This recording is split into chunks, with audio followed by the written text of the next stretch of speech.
Hello everyone, hope you all are fine. Today is my topic about the root canal. बहुत से लोग कहते हैं कि रूट कैनाल करवाना चाहिए या नहीं करवाना चाहिए या एक्सट्रैक्शन करवाएं।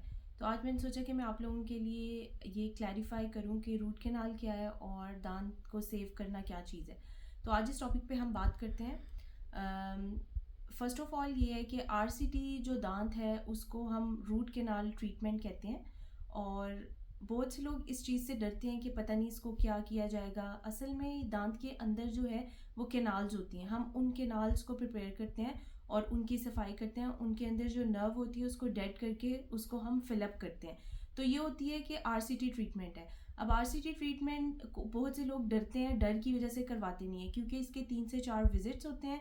आप जब डेंटिस्ट के पास जाते हैं तो डेंटिस्ट आपको फर्स्ट विजिट में इम्पॉसिबल है कि आपकी रूट कैनाल ट्रीटमेंट हो जाए। हाँ जी, फ्रंट के दांतों की हो सकती है लेकिन बैक के दांतों की एक ट्रीटमेंट में एक वन गो में नहीं हो सकती। लेकिन बात यह है कि ये एक्सपेंसिव भी है, तो बहुत से लोग इसी वजह से इसको स्किप कर देते हैं और वो कहते हैं कि डॉक्टर साहिबा बेहतर यही है कि आप ऐसा करें कि आप हमारा दांत निकाल दें। तो मैं ये रिकमेंड करूँगी कि आपका जो डेंटिस्ट के साथ विजिट है वो एवरी 6 मंथ आप ज़रूर जाएं डेंटिस्ट के पास और उसको ये बताएं कि आप रेगुलर चेकअप अगर आप करवाएंगे तो वो आपके दांतों के मसाइल आपसे डिस्कस कर सकेगा।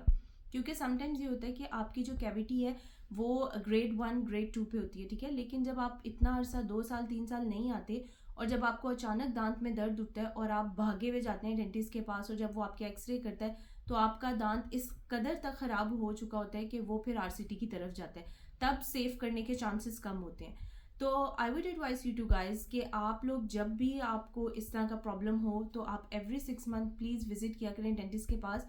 और अगर उसको इनिशियली आप अगर ट्रीटमेंट करा लेंगे तो आपके लिए भी बेटर है, लेकिन अगर आप एडवांस ट्रीटमेंट में जाएंगे, आप एंड पे जब जाएंगे जब आपका फेस स्वेल हुआ होगा और आप कुछ खा नहीं सकेंगे और आप शदीद पेन के साथ जाएंगे तो तब फिर वो आरसीटी की तरफ जाएगा।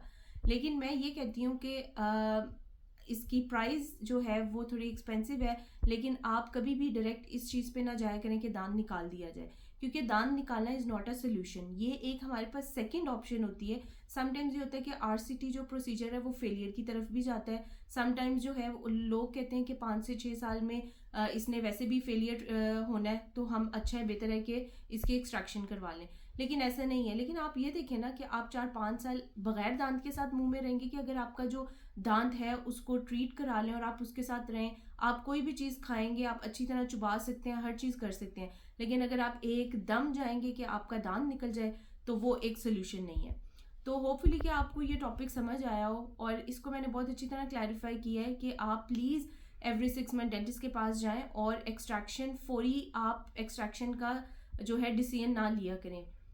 अगर आरसीटी ट्रीटेड है तो you have to go with the RCT, अगर नहीं है तो देन उसके बाद भी ऑप्शंस हैं कि हम दूसरे किसी और तरीके से कर लें, प्राइस को हम लोग निगोशिएट कर लें।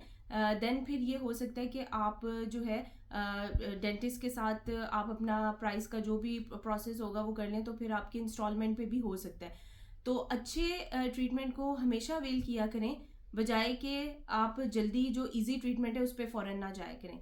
तो होपफुली कि आपको ये टॉपिक अच्छी तरह समझ आया हो। तो इंशाल्लाह फिर नेक्स्ट वीडियो पे आपको किसी और अच्छे टॉपिक के साथ मैं आप लोगों के साथ होंगी। Thank you. होपफुली कि आपको अच्छा लगा हो तो please do like share and subscribe.